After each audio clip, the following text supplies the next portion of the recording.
पुरानी कहानी है ना कि अगर 2 सेकंड स्माइल करने से तस्वीर इतनी अच्छी आती है तो ज़िंदगी भर स्माइल करने से ज़िंदगी कितनी अच्छी हो सकती है।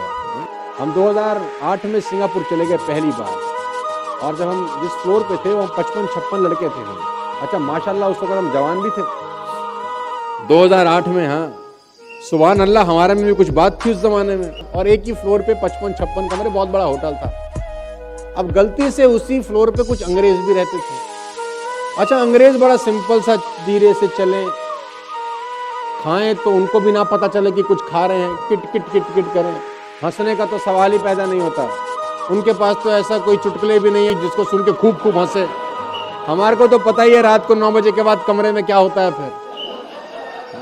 तो हमारे कमरे में, मेरे कमरे में आप विश्वास करिए करीब करीब 30-35 लड़के एक कमरे में। कमरा छोटा सा था, वह सिंगापुर बहुत महंगा है, तो 30-35 कमरे, एक लड़के अगर एक ही कमरे में हो और हंसी ठट्टा हो रहा हो तो सोचो लॉबी में कैसी आवाज आती होगी। तो उस लॉबी में जो 2-4 और कमरे थे उसमें से कुछ अंग्रेजों ने हमारे पास आए, can you please keep quiet. अच्छा आधों को तो सालों उनकी बात ही समझ नहीं आई कि ये क्या बोल के चला गया अंकल। एक दूसरे से पूछे भाई क्या कह गया है दूसरा बोले भाई मोए तो ना पतो एक बोले तन्ने क्या गया कुछ। अच्छा फिर चालू हो गए चुटकुले, अपना वेज चुटकुले, नॉन वेज चुटकुले, है ही हु। अच्छा फोकट में हमको कोई शिमला ना ले जाए, कोई सिंगापुर ले आए तो सोचो हम क्या करेंगे। तो भाई साहब आखिरी में जब अंग्रेजों से रहा नहीं गया तो अंग्रेज रिसेप्शन पे गया नीचे लिफ्ट पकड़ के। अब उसने कंप्लेंट करी कि भाई एक कमरे से बड़ी आवाज आ रही है, हम सो नहीं पा रहे। तो फिर वो आया वापसी में, we want to sleep, can you please shut your mouth. अच्छा फिर किसी को समझ में ना आई कि क्या गड़गड़ कर गया है। हमारा अंग्रेजी में वैसे हाथ बहुत टाइट। एक लड़का उसमें थोड़ा सा इंटेलिजेंट था, उसने कहा ये बोल रहा है कि भैया हम सोना चाहते हैं। तो 4 और बोल पड़े सोने आए यहाँ पे तो इतने में वो रिसेप्शन से आदमी आया, इंडियन ही था। उसने बोला भाई मेरी नौकरी चली जाएगी, थोड़ा धीरे बोलो, हंसो मत। हमारे में ये लड़का था नितिन, उसने बोला चौथे पे आए हैं, किसी के ना हंसे और सारी रात हंसते रहे साला। Smile is very important ladies and gentleman.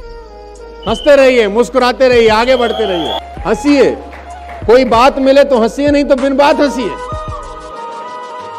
कोई बात नहीं। अरे यार जिंदगी को सेलिब्रेट करना बहुत जरूरी है ना।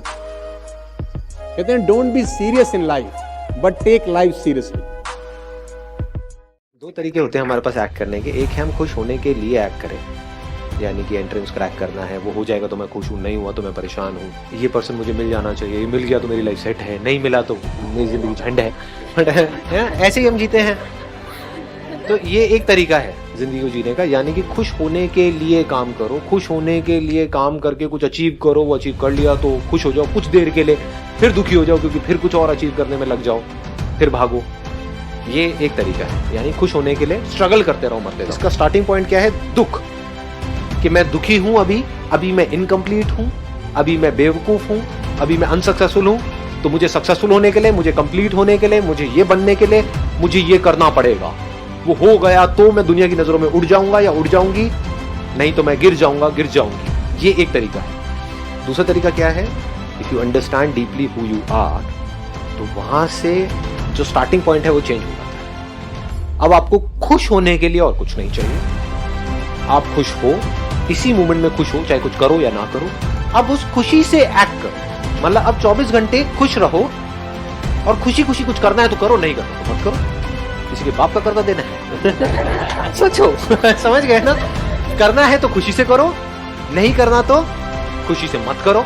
अभी जो दूसरा वाला तरीका है, वहां पर जिस तरह से दुनिया जी रही है, वहां पर दोनों ही जगह पे आप खुश नहीं हो सकते। कुछ करोगे वहां पर भी कंपटीशन है, लड़ाई झगड़ा है, मारकाट है, ये है वो है, तो जैसे ही कुछ आपके हिसाब से नहीं हो रहा होगा वहां पे दुखी होते रहोगे। दूसरा, अगर आपको बोल दिया जाए कुछ नहीं करना है कुछ टाइम तक, वहां पे और ज्यादा दुखी हो जाओगे क्योंकि माइंड रेस्टलेस हो जाएगा।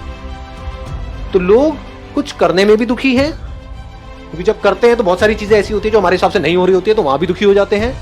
कुछ नहीं करने में और ज्यादा दुखी हो जाते हैं। उनको बोला जाए ना आपको कुछ नहीं करना, 10 दिन के लिए यहां पर बैठ जाओ, मेरे साथ में मेडिटेशन कैंप है, बस बैठे रहो चुपचाप, 10 मिनट में आपकी हवा टाइट हो जाएगी। ये क्या हो रहा है, मेरे माइंड में कैसे कैसे थॉट्स आ रहे हैं, समझ गए? तो ना लोग चैन से सो पा रहे हैं, ना चैन से उठ करके काम कर पा रहे हैं। किस वजह से? क्योंकि फाउंडेशन ही गलत है। ये जो हमारा एजुकेशन सिस्टम है, घर का जो पूरा एटमॉस्फेयर है, वो सारा स्ट्रक्चर ही बेकार है। वहां से शुरुआत ही यहां से करी जाती है कि तुम बेवकूफ हो और तुमको कुछ करना है हमारी नजरों में उठने के लिए।